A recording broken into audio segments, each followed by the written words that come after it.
I've been paying attention to my hormones since I was 21, 22, tracking my periods, tracking my hormonal phases on and off. But when I moved overseas, I got very sick and my period was 3.5 weeks late, and then it came back like in such excruciating awfulness, and I'd never had periods so horrible. I needed to up my game on taking care of my hormones, taking care of my health, and paying attention to what my body needs. Out of all of the things that I did to try to ease the symptoms of my hormones, the biggest impact was managing my stress. I needed to go through seasons of recognizing that moving from one country to another for a permanent stay was more stressful than I could analyze before I did it.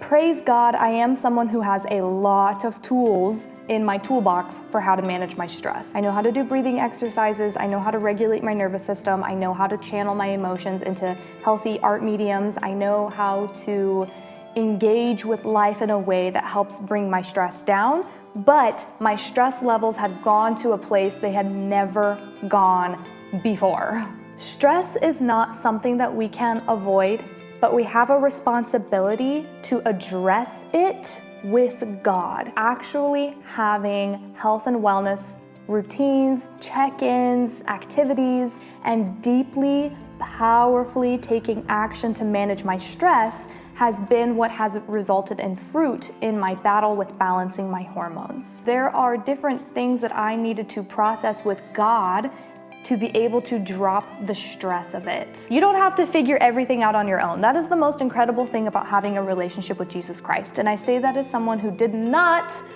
have that relationship with him until I was 23. Having that relationship with him means that you don't have to be able to handle everything, you don't have to fix everything, you don't even have to change everything right here, right now. You just need to share the load. You need to surrender it. You don't have to be a better person to handle the stress in your life. You need to open up more space for God to come in and carry you through it. Religion doesn't do that. God does that. Religion is a means by which we gather and we seek after God together. It's a tool for devotion.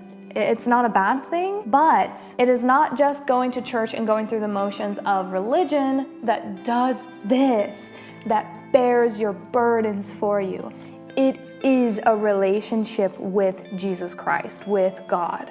This relationship lifts it off your shoulders. So that has been the biggest thing that has impacted my hormonal imbalance journey, is managing my stress, getting very intentional about my health and wellness on a holistic scale, and giving it all to God, talking with him through all of it, and letting him guide me, teach me, and instruct me on how to take care of myself. So that's what I have for you today. That is our hormone update. Hopefully we won't need another hormone update, that my hormones are just gonna keep going uphill and this is all gonna be great. But if you would like to know more about the journey from the beginning and that horrible rock bottom period that I had, you can click on that video down below. It's not anything graphic, not anything too intense, but I think that it might resonate with a lot of people because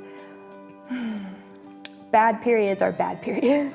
It is a bad period to go through a bad period. Anywho, I also have videos on biblical womanhood and cycle syncing from a Christian and biblical perspective to serve and assist you on your journey as well. Thank you so much for giving me your time, and I appreciate you so much. My name is Kaylee, and I create content on healing, wellness, and faith, and if that is something you would love to support, the best way to support my work is to subscribe to the channel and share a video with a friend. So thank you so much. If you'd like to follow me on Instagram to chat and interact day to day, go right ahead. And if you'd like to see more of my life here in Turkey, you can find my TikTok. All of that is linked below. Thank you for your time, and I will see you next week.